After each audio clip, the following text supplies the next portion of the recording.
أما بعد فأعوذ بالله من الشيطان الرجيم بسم الله الرحمن الرحيم قل إن كنتم تحبون الله فاتبعوني يحببكم الله صدق الله مولانا العظيم وصدق رسوله النبي الأمين المجيد الكريم ونحن على ذلك لمن الشاهدين والشاكرين والحمد لله رب العالمين. آئیے ہم سب مل کر کے بارگاہ رسالت معاذ میں نذرانے درود و سلام پیش کریں بلند آواز سے پڑھیں اللہم صل علی سیدنا و مولانا محمد وعلی آل سیدنا و مولانا محمد وبارک وسلم. صلاۃ و سلام علیک یا رسول اللہ، صلاۃ و سلام علیک یا حبیب اللہ صلی اللہ علیہ وسلم. محمد کی محبت دین حقی شرط اول ہے. محمد کی محبت دین حقی شرط اول ہے. اسی میں ہو اگر خامی تو سب کچھ نامکمل ہے.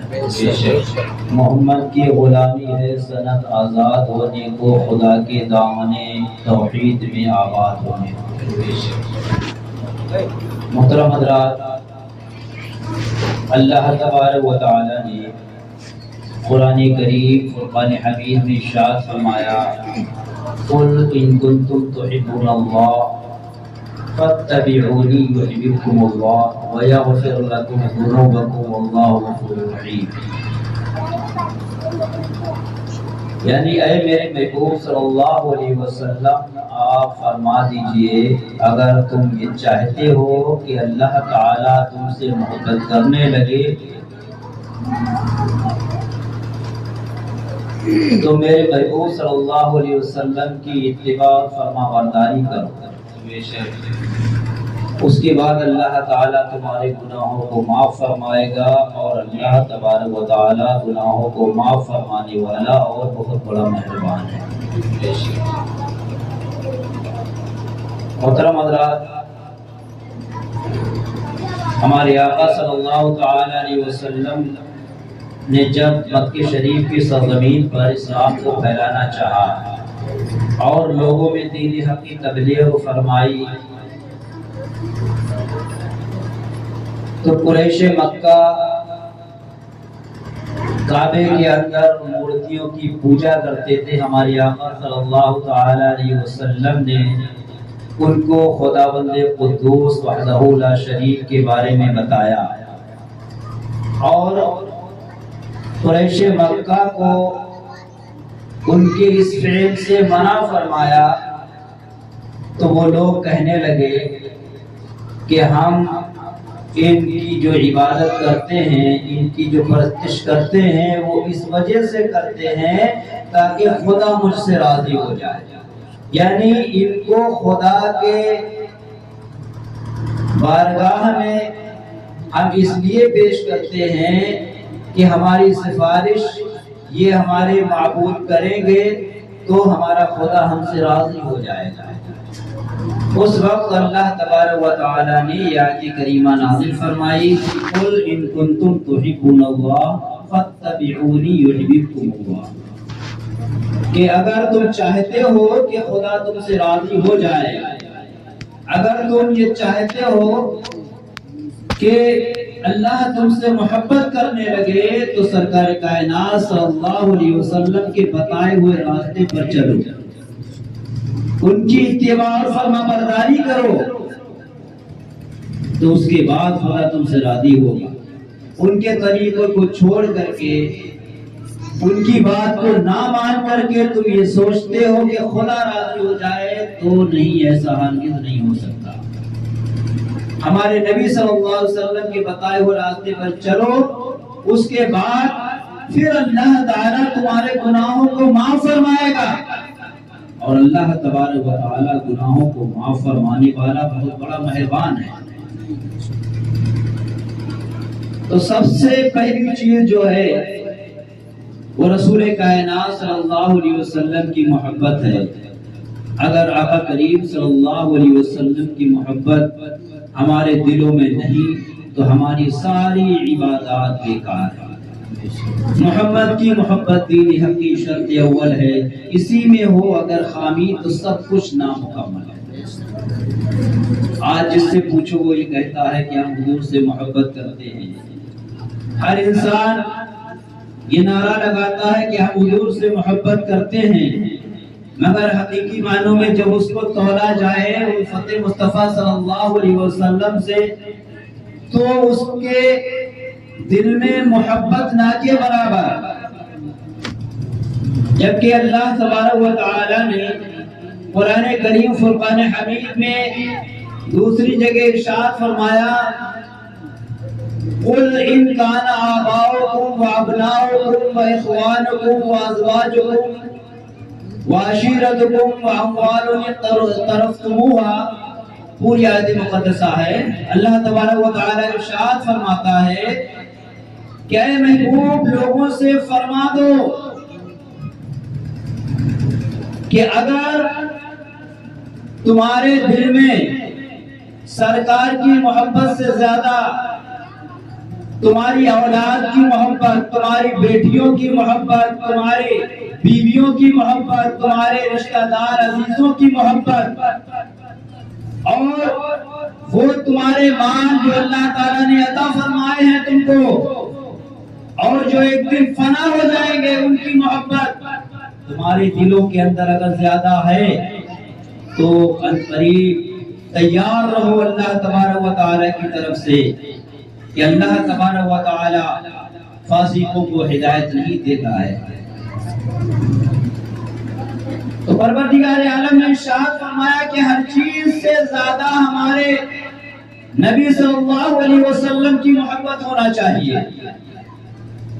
اس آیت مقدسہ کا یہ مطلب نہیں ہے کہ تم اپنے بچوں سے محبت مت کرو، اپنے عزیز اور رشتہ داروں سے محبت مت کرو، اپنے مالوں سے محبت مت کرو۔ اس کا مطلب یہ ہے کہ ان ساری چیزوں کی محبت کو سرکار صلی اللہ علیہ وسلم کے محبت کے اوپر حاوی مت ہونے دو۔ تمہارے دل میں سب سے زیادہ سرکار کی محبت ہونا چاہیے۔ اب ہم اپنا معائنہ کریں کہ ہمارے اندر کس کی محبت زیادہ ہے۔ ہم زبان سے تو خوب کہہ لیتے ہیں کہ ہم حضور صلی اللہ علیہ وسلم سے محبت کرتے ہیں۔ دیکھیے محبت آپ جس سے کرتے ہیں اگر اس کا رنگ آپ کے اوپر دکھائی نہ دے تو سمجھ لینا کہ آپ محبت صرف زبان کی ہے، دل کی محبت نہیں ہے۔ دل سے اگر کسی بھی چیز سے آپ محبت کرنے لگے تو آہستہ آہستہ اس چیز کا رنگ آپ کے افعال و کردار سے ظاہر ہونے لگے گا۔ ایک دنیا کی محبت جو مجازی محبت ہے، اسی محبت کو لے لو، اگر کوئی شخص کسی سے محبت کرنے لگتا ہے تو بار بار اس کی زبان پر اسی کا نام آنے لگتا ہے۔ اسی طریقے سے اگر آپ حقیقت جو محبت ہے، محبت حقیقی سرکار صلی اللہ علیہ وسلم کی جو حقیقی محبت ہے، اگر وہ آپ کے دل میں محبت اتر گئی تو انشاءاللہ تعالیٰ تمہاری دنیا بھی سدھر جائے گی اور آخرت بھی سدھر جائے گی۔ اللہ کے نبی صلی اللہ علیہ وسلم کی حدیث مقدسہ ہے لا يؤمن احدكم حتى اكون احب اليه من والده وولده والناس اجمعين، تم میں سے کوئی شخص اس وقت تک مومن نہیں ہو سکتا ہے جب تک کہ اس کے دل میں اس کے والد والدہ اور ہر چیز سے زیادہ سرکار کی محبت نہ آ جائے، اس وقت تک مومن نہیں ہو سکتا۔ دیکھیے ایک ہوتا ہے محبت، ایک ہوتا ہے عشق۔ محبت کہتے ہیں کسی کے اوپر فدا ہو جانا، کسی کی محبت اپنے دل میں بٹھا لینا، یہ محبت ہوتی ہے۔ اور محبت جب حد سے گزر جاتی ہے، جب حد سے تجاوز کر جاتی ہے تو وہ عشق ہو جاتا ہے۔ اب جب عشق ہوتا ہے، اب عشق بھی دو طریقے کا ہے، ایک عشق حقیقی اور ایک عشق مزاجی۔ عشق مزاجی جو ہے یہ دنیاوی عشق ہے، جو ایک دوسرے سے ہو جاتا ہے، ایک مزاجی عشق ہے، یہ دنیا تک محدود ہے۔ اور ایک حقیقت کا جو عشق ہے، اگر حقیقی عشق ہمارے دل و دماغ میں سوار ہو جاتا ہے، جس کے دل و دماغ میں حقیقی محبت اور حقیقی عشق پیدا ہو گیا تو پھر وہ بڑے سے بڑے انسانوں کا، بڑے سے بڑے بڑے سے بڑے کارواؤں کا بخوبی وہ مقابلہ کرنے لگتا ہے، اکیلا آمادہ ہو جاتا ہے۔ جب حقیقی محبت اس کے دل و دماغ میں بیٹھ جاتی ہے، پھر وہ یہ نہیں دیکھتا کہ سامنے والا لشکر کتنا ہے اور اس سے وہ تنہ تنہا مقابلہ کرنے کے لیے تیار ہو جاتا ہے۔ جب حقیقی عشق کسی انسان کے اندر بیٹھ جاتا ہے، پھر اپنی طاقت اور دوسرے کی طاقت کا وہ توازن نہیں کرتا ہے۔ یہ دیکھیے صحابہ کرام کے اندر جو عشق رسول تھا وہ حقیقت والا عشق تھا۔ صحابہ کرام کے اندر حقیقت والا جو عشق تھا وہ پیدا ہو گیا۔ تو اس صحابہ کرام نے یہ نہیں دیکھا کہ جنگ بدر میں 313 کے آگے ہزاروں کا لشکر ہے اور مسلح لشکر ہے، ہتھیاروں سے لیس ہے، اور ان لوگوں کے اوپر چند صحابہ کرام 313 نے فتح حاصل کر لی، اور ان 313 افراد نے ہزاروں کے مجمع کو چتر بتر کر دیا، اور ان سارے لوگوں کو وہاں سے بھاگنا ہی پڑا۔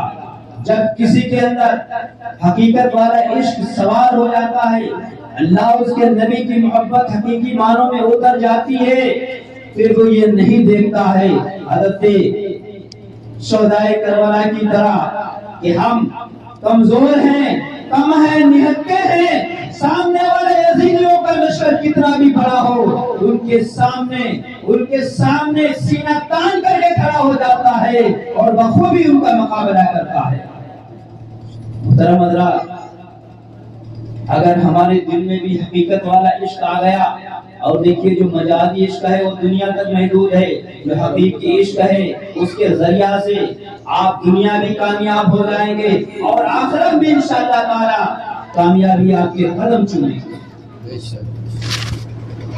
محبت کیا ہوتی ہے یہ صحابہ کرام سے پوچھئے۔ ہم لوگ کیا کرتے ہیں؟ کچھ نہیں، ہم بس مسلمان کے یہاں پیدا ہو گئے تو سمجھ لیا کہ ہم مسلمان ہو گئے، پورا مسلمان ہونے کا حق ادا کر رہے ہیں۔ ایسا نہیں ہے۔ مسلمان جن لوگوں نے اسلام کو قبول کیا، اسلام کو قبول کرنے کے بعد کتنی انہیں پریشانیاں دی گئیں، کتنی مشقتیں دی گئیں۔ آج تو مسلمانوں کو بس چند پریشانیاں آ جائیں تو وہ گھبرانے لگتا ہے، اور بہت سارے ایسے بھی کمزور ایمان والے مسلمان ہیں جو ان پریشانیوں کا جنہوں نے سامنا نہ کر پا کر کے وہ مرتد ہو گئے، ایمان کو چھوڑ بیٹھے۔ ایسے بھی ہیں بہت سارے، آپ نے سنے ہوں گے۔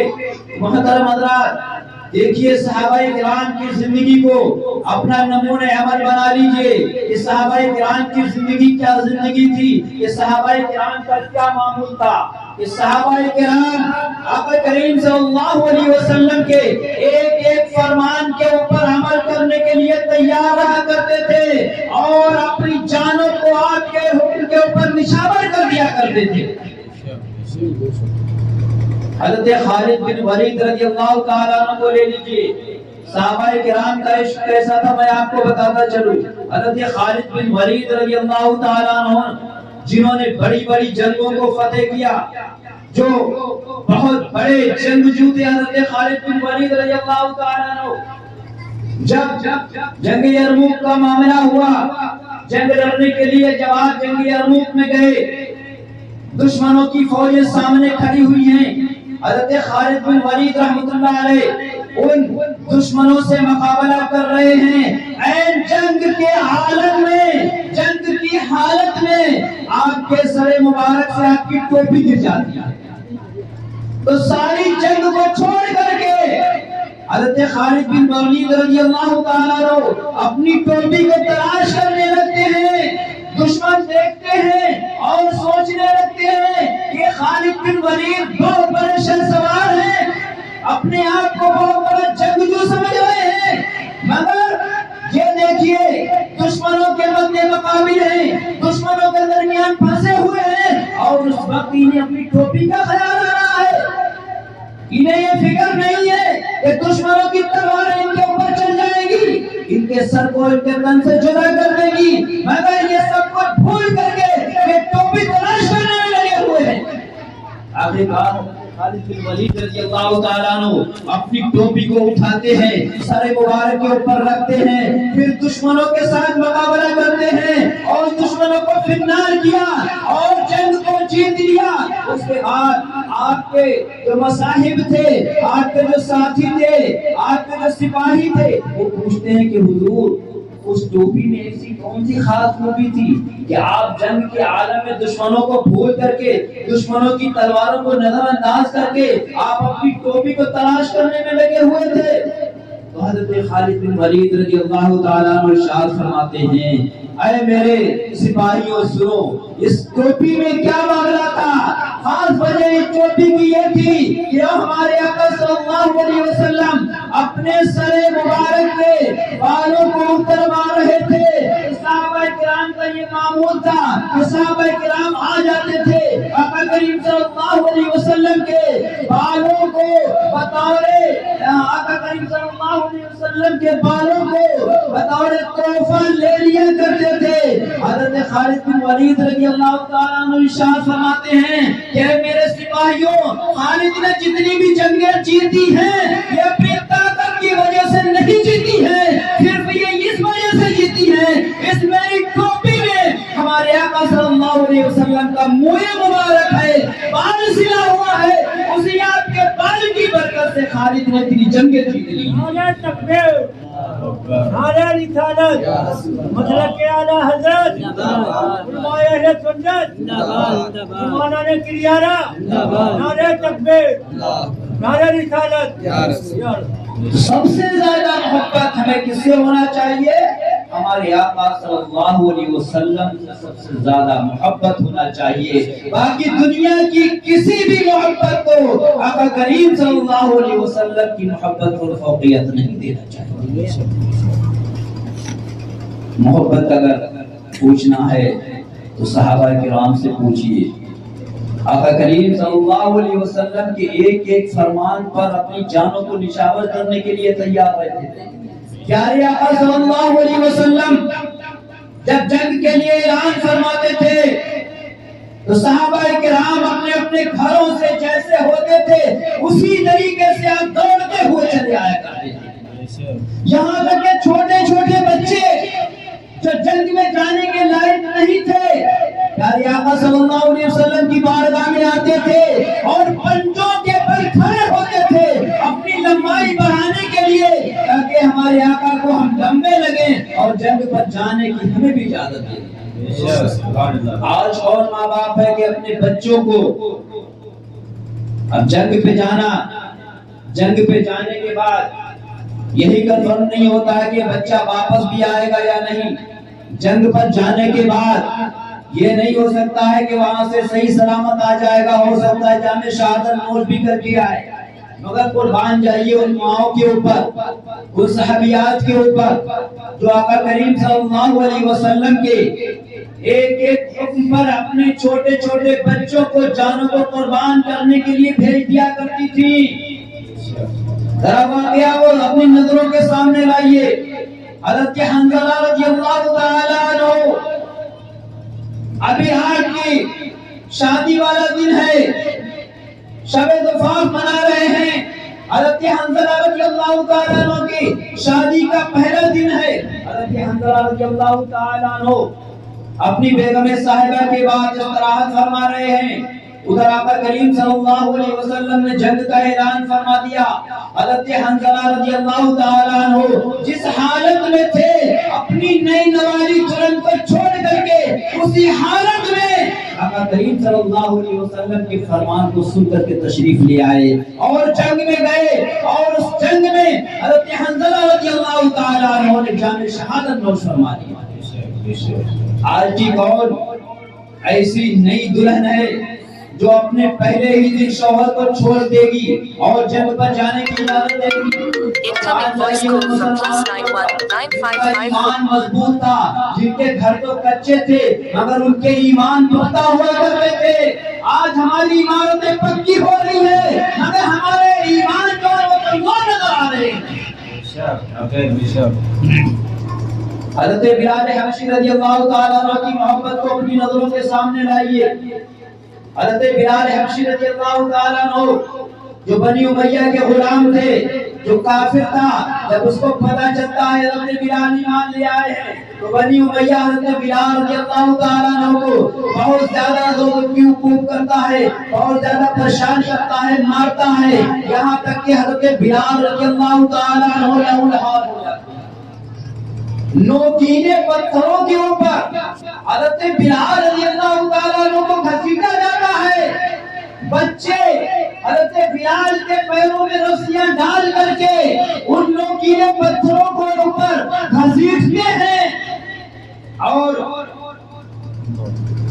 عرب کا ماحول، عرب کی گرمی تو وہ سخت گرمی ہوتی ہے کہ صحیح زمین پر بھی پیر نہیں رکھا جاتا ہے، وہاں تو نوکیلے پتھر ہیں، سخت گرمی کا عالم ہے، ریت ایسے گرم ہے کہ جیسے کہ اس ریت میں اگر چنے ڈال دیے جائیں وہ بھی بھن جائیں گے، ایسی تپتی ہوئی ریت پر اور نوکیلے پروں کے اوپر حضرت بلال حبشی رضی اللہ تعالیٰ عنہ کو گھسیٹا جاتا ہے۔ پھر بھی آپ کی زبان کے اوپر یہی نعرہ رہتا ہے کہ حق پر تیگ رہے، سینے پر جلات رہے، لب پہ تیرا نام رہے، دل میں تیری آہد کے نعرے لگاتے ہیں۔ مسلک اعلیٰ حضرت فیضان اعلیٰ حضرت، نعرے تکبیر، نعرے رسالت۔ محبت کیسی ہونا چاہیے؟ کلام الامام، امام الکلام الشاہ امام احمد رضا خان فاضل بریلوی علیہ رحمت و رضوان کو سماعت فرمائے کہ حضرت سیدنا اعلیٰ حضرت رضی اللہ تعالیٰ عنہ آپ کے دل و دماغ میں سرکار صلی اللہ علیہ وسلم کی محبت بالکل رچ اور بس گئی تھی، پھوٹ پھوس کے محبت آپ کے دل و دماغ میں بھری ہوئی۔ آپ کی ایک ایک بات جہاں پر بھی کلام کیا کرتے تھے، چند لوگ بیٹھے ہوئے ہیں، اگر باتیں ہو رہی ہیں تو وہاں پر بھی سرکار اعلیٰ حضرت کی زبان پر آقا کریم صلی اللہ علیہ وسلم کی محبت کی نظر آتی ہے۔ ایک شخص آتا ہے سرکار اعلیٰ حضرت رضی اللہ تعالیٰ عنہ کی بارگاہ میں، اعلیٰ حضرت رحمۃ اللہ علیہ کی بارگاہ میں وہ ایک گلاب کا پھول پیش کرتا ہے۔ اعلیٰ حضرت رضی اللہ تعالیٰ عنہ اس گلاب کے پھول کو دیکھتے ہیں، ادھر گلاب کے پھول کو دیکھ رہے ہیں اور فرما رہے ہیں کہ گلاب کا پھول جو ہے یہ تو کچھ دنوں میں مرجھا جائے گا، مجھے وہ چیز پسند ہے تو کبھی بھی مرجھائے گی نہیں، مجھے اس چیز سے عشق ہے کہ جس کا عشق حقیقی ہے، جس کا عشق مزاجی نہیں ہے۔ اس پھول کو دیکھتے دیکھتے سرکار اعلیٰ حضرت رضی اللہ تعالیٰ عنہ نے سرکار کائنات صلی اللہ علیہ وسلم کی محبت میں شرسار ہو کر کے نعت شریف بنا ڈالی۔ پھول کو دیکھتے دیکھتے سرکار اعلیٰ حضرت رحمۃ اللہ علیہ بیان فرماتے ہیں کہ سرتاب قدم ہے تنے سلطان زمن پھول، سرتاب قدم ہے تنے سلطان زمن پھول، دل پھول، بہن پھول، زقن پھول، بدن پھول، دکھتا بھی ہمارے تو ہدایت نہیں ملتا، وہ چاہے تو ہو جائے کوئی مہن پھول۔ کیا بات رضا اس چمنستان کرم کی، زہرا ہے جس میں، کیا زہرا ہے جس میں حسن اور حسین پھول، پوری ناشری پھول کے اوپر آپ نے وہ پھول دیکھتے دیکھتے لکھا ہے۔ اعلیٰ حضرت رضی اللہ تعالیٰ عنہ سے پوچھیے، سرکار اعلیٰ حضرت رضی اللہ تعالیٰ عنہ جو بدین لوگ ہیں، دیوبندی وہابی جو غیر فرقے کے لوگ ہیں، فقہ باطلہ کے لوگ، آپ نے اپنی کتابوں میں ان کا بہت زیادہ رد کیا ہے۔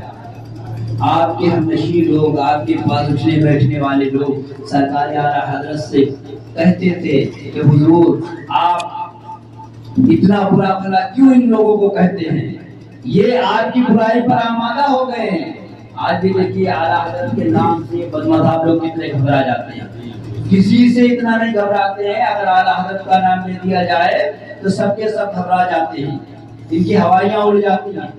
اعلیٰ حضرت سے جب لوگوں نے کہا کہ یہ لوگ آپ کو پیچھے گالیاں دیتے ہیں، اتنا آپ ان کو کیوں کہہ رہے ہیں، سرکار اعلیٰ حضرت رضی اللہ تعالیٰ عنہ ارشاد فرماتے ہیں میں ان کو اس وجہ سے اتنا کہہ رہا ہوں تاکہ یہ مجھے گالیاں دیتے رہیں، مجھے برا بھلا کہتے رہیں، اتنے وقت یہ کم از کم سرکار کو تو برا بھلا نہیں کہیں گے۔ سرکار کو برا بھلا کہنے سے، آپ کی شان میں گستاخی کرنے سے اتنی دیر یہ بات آ جائیں گے۔ سرکار اعلیٰ حضرت رضی اللہ تعالیٰ عنہ، دیکھیے آپ نے جو بھی کتابیں کی، ترجمہ قرآن، کنز الایمان، محبت سے بھرا ہوا ترجمہ، باقی اور لوگوں نے بھی ترجمے کیے ہیں قرآن مقدس کے، معاذ اللہ بہت ساری گستاخیاں اس میں کر دی ہیں ترجمے میں، کہیں پر اللہ تبارک و تعالیٰ کو مکار بنا دیا، معاذ اللہ کہیں پر سرکار کائنات صلی اللہ تعالیٰ علیہ وسلم کے علم کو گھٹا دیا، کہیں سرکار صلی اللہ علیہ وسلم کو اور انبیاء کرام سے گناہ ہونا سرزد، یہ بھی گناہ کر سکتے اس طریقے سے لکھ دیا۔ تو مگر سرکار اعلیٰ حضرت رضی اللہ تعالیٰ عنہ کے ترجمہ کنز الایمان میں پورا پڑھے محبت سے بھرا ہوا ترجمہ ہے، کوئی ایسا لفظ نہیں آیا ہے کہ محبت سے خالی ہو۔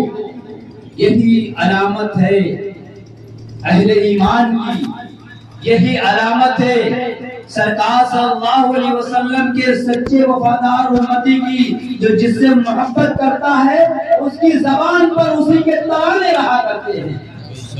اللہ تعالیٰ کی بارگاہ میں یہ دعا ہے، اللہ تبارک و تعالیٰ ہمارے دلوں میں آقا کریم صلی اللہ علیہ وسلم کی حقیقی محبت عطا فرمائے، اور ہر چیز سے زیادہ اللہ تعالیٰ ہمارے دلوں میں اللہ اور اپنے محبوب اور اللہ کے راستے میں جہاد کرنے کی محبت عطا فرمائے۔ استغفر اللہ ربی من کل ذنب واتوب الیہ۔